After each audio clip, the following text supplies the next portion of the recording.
Yeah. Or Mel's Hole. Yeah, Mel's Hole. I'm Sean Cannon. That's Josh Homme. And just to be clear, it's not as dirty as it sounds. I promise you that. This is a guest list short. Steer into it.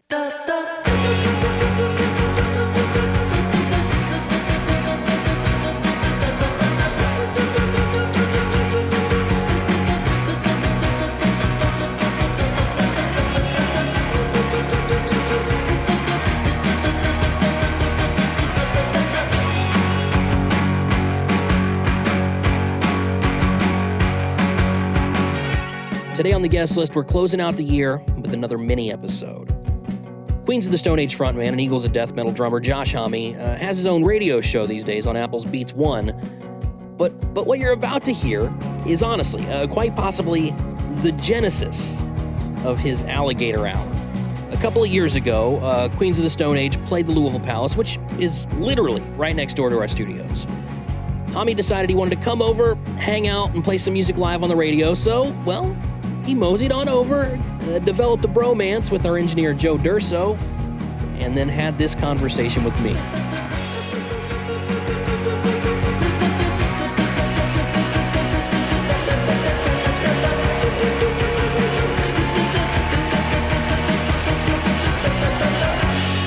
We're going to come back to you, Joe. Joe. He loves that. And by love, I mean doesn't love that. Then you're going to fucking love this, Joe. It's going to be good. It's going to be good. Let me know whenever we're ready to roll there, Joe. All right, we're going. Okay. For everyone in Radioland, Joe is the engineer in charge of making this flow right, and I really should not push on him because I want this to go well, Joe. But we'll see what happens, you know? We just got to caution into the wind, my man. I like that. I'm with you on that. I'm happy about hearing that. So you know, you guys have this new record out. It's been out since June. It struck me when I was thinking about it that you've been doing music for a quarter century. I know. I know. I can't honestly. My dad's a contractor, and I guess I thought that's what I would do, you know, because he's good at it and he cares about it. You know what I mean? And this just sort of happened, and it's been going on the whole time. And I gotta say, you know. Who knew? I keep waiting for someone to pull the rug on me, you know? Well, 25 years in, that'd be a lot of rug. That's a lot of rug to pull. I don't know, man. You know, you never know. You never know. We just watched the movie Zombieland, right? Yeah. On the way over here. And it could go that way quickly. Have you seen Zombieland? So that's the only way that they're going to pull your musician career out from under you. Here's an example of a rug. Apocalypse. No, I could easily shoot myself in the foot here too. You know, I don't know if you've noticed, but sometimes my mouth gets away from me. But did you see Zombieland? Where the Bill Murray part is just a magic moment, Joe. It is. I think that's like that movie was good. Talking to Joe. But then when Bill Murray becomes a part of the movie, it becomes great. When he gets, this is spoiler alert. If you haven't seen it, and you want to see it, close your face now. But Bill Murray, when he gets shot, man, it's a bummer. It's a bummer. It brings you down. We don't have to focus on it if you don't want to, but it does. Joe doesn't even. He doesn't care. Do you like Bill Murray, Joe? Sure. That's not a total endorsement. Do you like him a lot or not? I like it. He's a national treasure, Joe. I agree. The two of us, you know. So here's the thing, though. So what you're telling me is you'll probably have a music career, until there's a zombie apocalypse, and then I shoot myself in the foot. Right, and then you which escape. I may be doing right now, yeah. Yeah, okay, then. So that's you're basically saying that you're Bill Murray's character in Zombieland. That's how your end is going to come. No, I'm not saying that at all, because Bill Murray's a national treasure, and I'm just a guy from a desert town that plays music, and there's a huge difference. I guess that's fair. Yeah. So you were talking about how, a minute ago, how you just assumed you'd be a contractor like your dad. I guess, especially at that point in time, living out in the desert, what else was, you know? Well, there wasn't much out there. I mean, I think I gravitate towards places where you got to make your own fun, and I think that's why I gravitate towards people. And in a strange sort of way, like building houses and building music, and you know, there's a certain satisfaction to when a job is done that is really wonderful, and making records is much like building a house, and like it really needs, a foundation of a good couple songs, and then you really need to put the detail work into those so it's not just some tract home of a record, Yeah. And so I guess I've always treated it that way, like you got to get up early and go in there and like put the work into it and enjoy it that way, So it's just I don't want to say it's just a job, but it sounds like you look at it like it is at least a job. Because I know some musicians are like, oh, it's not a job. I never work a day in my life. No, it's the best job in the world. I think you should pick something you love and really work at it, because my old man was always like, you're gonna do it forever, whatever it is that you pick. Mm-hmm. So you might as well dig it, Yeah. And I think that sunk in because I love this, and I don't want to like spit in the face of it or treat it like some like floofy BS thing, you know what I mean? Mm-hmm. I want to like get into it, and like I want to do something that hopefully hasn't been done, and I want to, like put everything into it, and I think it's kind of maybe a bit arrogant to sort of like, this ain't a job, and like I'm just like, I like getting my hands dirty, Yeah. And I'm no Hendrix where it's just like you're just from another planet. So for me, it's about the work. I like the work. What are you just saying? Are you just saying that you're just another guy? Is that what you're trying to tell me? Yeah, that's what I thought. I guess. Yeah. Oh, come on! I've listened to the records. You're not just you're more than just another guy. No, I don't know. Joe. Joe is something special. Joe is something. You don't even you can't even Joe begin to know Joe. Joe, it's totally cool, man. Joe is an enigma wrapped in a riddle, wrapped in some nice chinos. That's exactly correct. I love Joe. I really do. Joe, I'm really falling for you, man. I don't know what it is. It's the hair. I don't know why it's come to be this way, but I'm into Joe, and that's all there is to it. He's tall too. Deal with it, Joe. He might be almost as tall as you. I'm digging you. Maybe. I'm 6'5". How tall are you? 6'2.5". 6'2.5". So not quite. Not quite. No. I'm much shorter than that. You reverse your two numbers, that's me. Really? You're 5'6"? Yeah. But 5'6" of just absolute joy. That's what my wife tells me. Yeah. Sometimes. Some days. I could say something really rough right now. No, go ahead. See, this is the shoot yourself in the foot. I need to know. No, you got to say it. No, I'm just kidding. All right. Yeah. I'll let you get by with that. So, okay. So, Josh, we talked about playing some songs, and you got something. It looks like you're chomping at the bit to get to. I'm going through a couple things. Like whenever. I've always loved the radio. It's that chance to like hear a bunch of great stuff together at once, and like so many stations, and maybe perhaps just music in general. It's like turned into something that sometimes operates on a little bit of fear, That's what people are afraid to do something, and ultimately, I don't think that's that good of an idea. I think if you listen to all kinds of music and there's all kinds of great music, then that's what you should play, Yeah. So that's just a long-winded thing about, let's start with some Sly and the Family Stone. Because it's the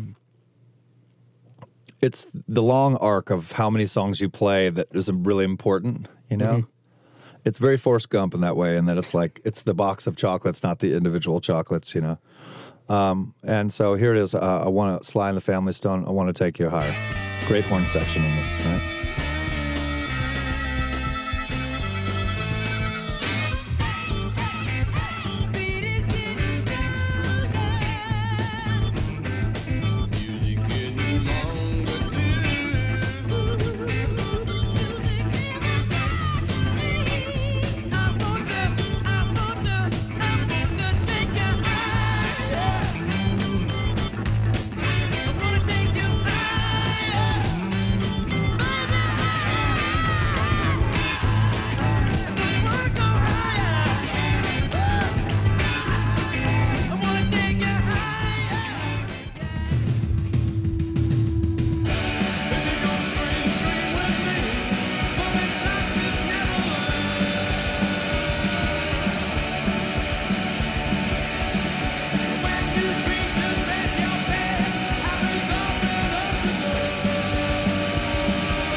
Why the Misfits? I think those early Misfit records, especially Legacy of Brutality, that was called Hybrid Moments, and it's off the album Legacy of Brutality, which is all stuff done before 1980 with the Misfits. And at that time, the Misfits were like just really starting, and it was more like Roy Orbison and Elvis gets evil, you know? Yeah. And so it was like horror movies mixed with Elvis and Roy Orbison, and that speaks to me so much. It's very sexy, that music. There's another song actually on that record that's called She, and it has one of the best. In fact, I use this in songwriting all the time. It only has one chorus, and it's so good. And actually, can we play it real quick? Is that cool? Yeah. Let's do it. This is the Misfits off Legacy of Brutality. The song is called She.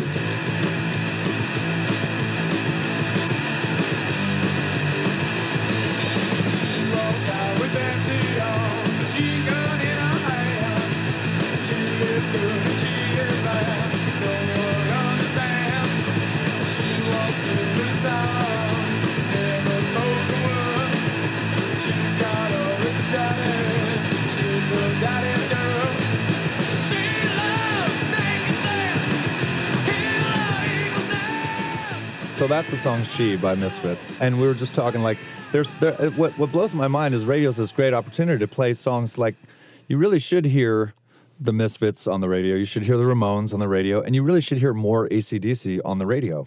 There should be an AC/DC sort of this mandatory play AC/DC all the time, sort of, or at least, let's say, once every 3 hours, one AC/DC, because there's so many records. Yeah. Joe, do you agree with that? I'll take that as a yes. I'm going to say that yes. Yeah. That shrug of a no was means a yes. For Joe, no means yes, right? And yes means yes. And I which is what I love about Joe. There's no in Joe. There's a no in JoJo. So I think that's true, though, especially when you talk about songs like this and bands like that just impose their will on you. It's very UFC of you to say that. Now I feel dirty. Impose your will. but that's because that's how it feels when you hear a Ramones song, especially if you hear it on the radio where you don't have a choice and it's just what's happening. You just got to deal with it. And I don't mean that in a bad way, but that's kind of... great bands like the Ramones or AC/DC or in particular early Misfits for me, there's a singularity to them. Yeah.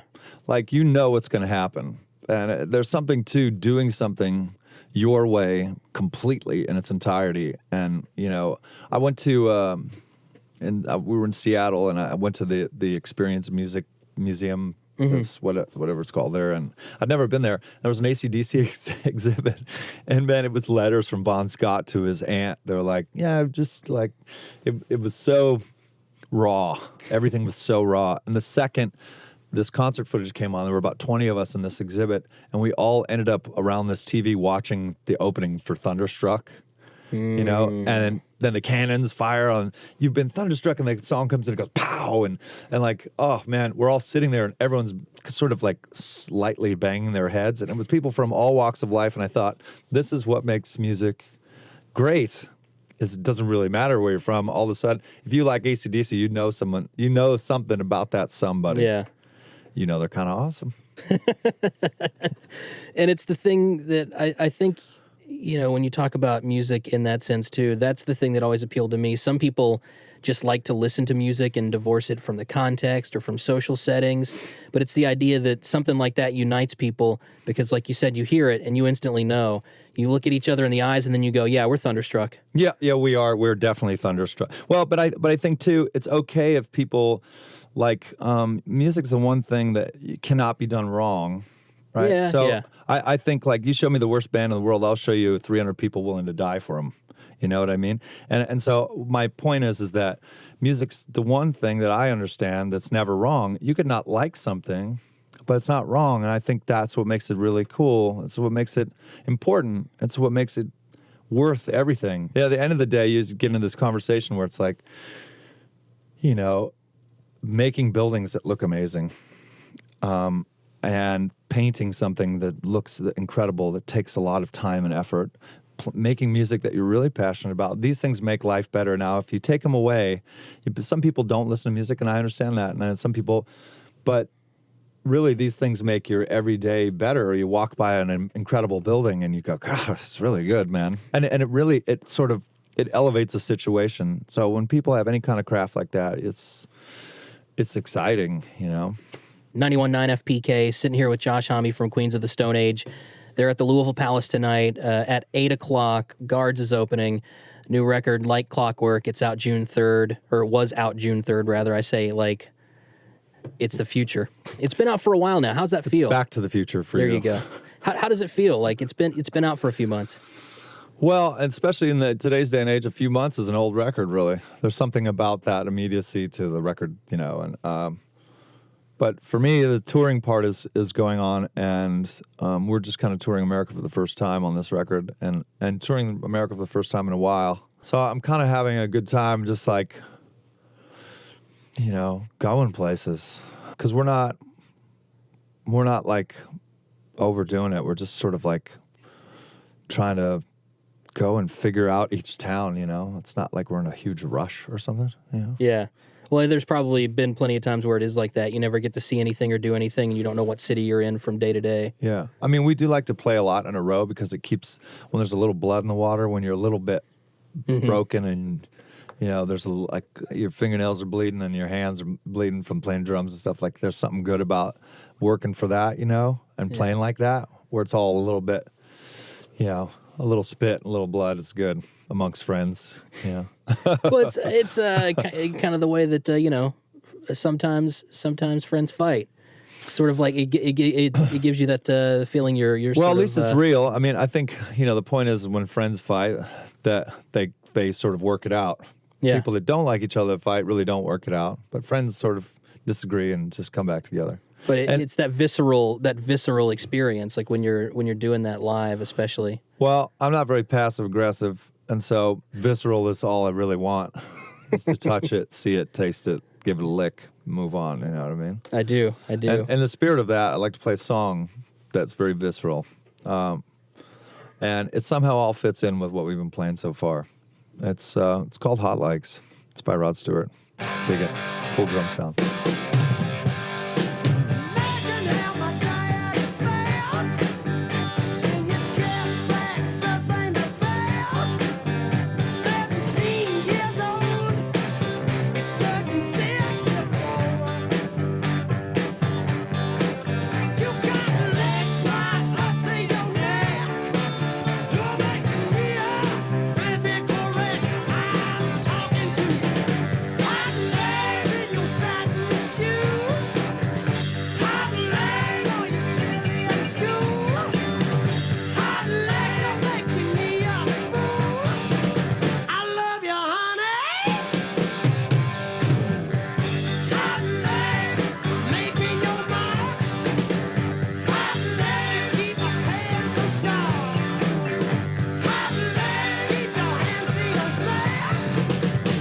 Yeah, man.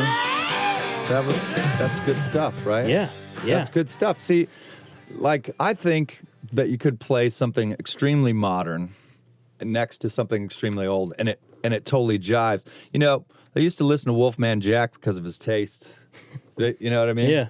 Like, it was Wolfman Jack, and DJs had that taste. Now, Joe, who's Brandy Carlisle? You were saying, I don't know who that is, but you said you guys have to or want or maybe want to? On occasion, yes. Play on the occasion music want to or on occasion have to? I guess it depends on who you ask. Yeah, okay. But who is Brandy Carlisle? Do you want to talk about it? She's a singer-songwriter, musician. Is it good? Do you like it? It's music. It's I love Brandy Carlisle. Brandy Carlisle is great. She's Dude, that is towing the line right there. Can I play Joe something? Because Joe's a music. You see, out in Radio Land, you're not getting the chance to really get to what makes Joe tick. Well, who is Joe? This is an important thing. Joe's a guy that likes Art Bell. So do you. Yeah, we need to talk about that in a minute. We'll talk about Art Bell after we talk about what's great about music is getting turned on to new stuff. This is a band called Millionaire. They no longer exist, but they're from Belgium, and they kind of mix. They're a great mix of modern and old influences and all that stuff. And this song is called Petty Thug. Now check the riff on this song. Is it up? Ready to go? Petty Thug by the band Millionaire. Boom.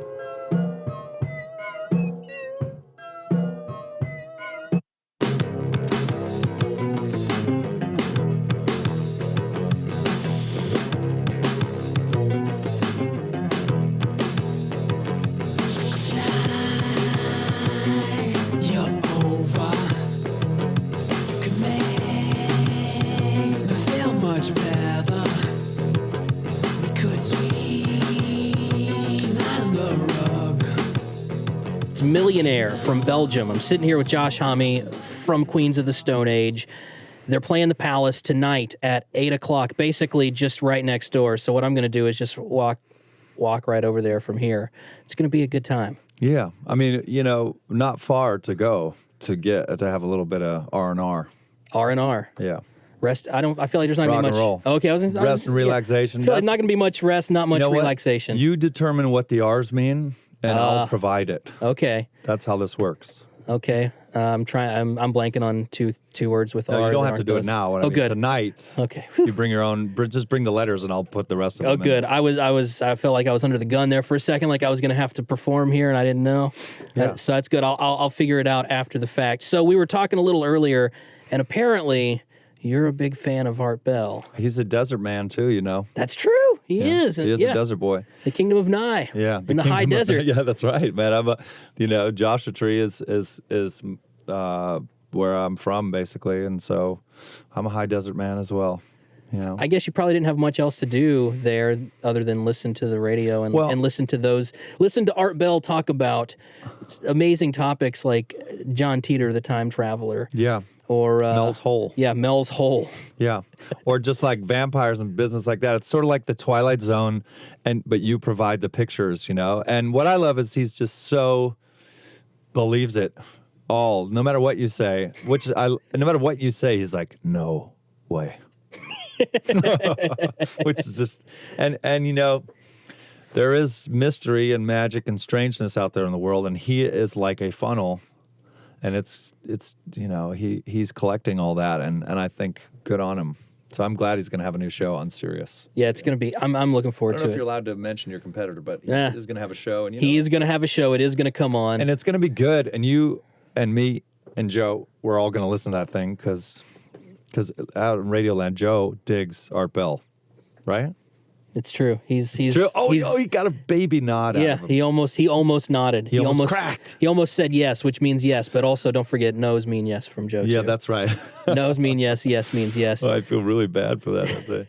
Hey, listen, thank you so much for having me. I appreciate it. It was a pleasure. I'm a fan. I've been a fan for a while. Since Caius. No pressure. Yeah, that's all. I'm not gonna gush too much. It's unbecoming. It's ungentlemanly. It is unbecoming, but gotta keep it southern. Yeah, that's what it is. Thanks for coming in, Josh. I really appreciate it. Again, Queens of the Stone Age tonight, 8 o'clock, Louisville Palace. Guards is opening. Guards are opening. Guards. There are going to be guards there. Yeah, that's one way to put it, I guess. Yes. Yeah. There you go. LouisvillePalace.com has the info. Thanks again. Thank you. So there you have it. Before he was a world-famous radio DJ, Josh Homme got his start here, hanging out with me. Yeah, I know, but just let me have this one, okay? And by the way, I want to say a special thank you to Joe Durso, who engineered that session and who left us just a few months after that happened. I mean, he's okay. He's still alive. He's just in Las Vegas these days. And Joe, miss you, man. I'm your host and producer, Sean Cannon, and I'll be back next week with the full episode as we kick off 2016 strong. It's the guest list. Steer into it.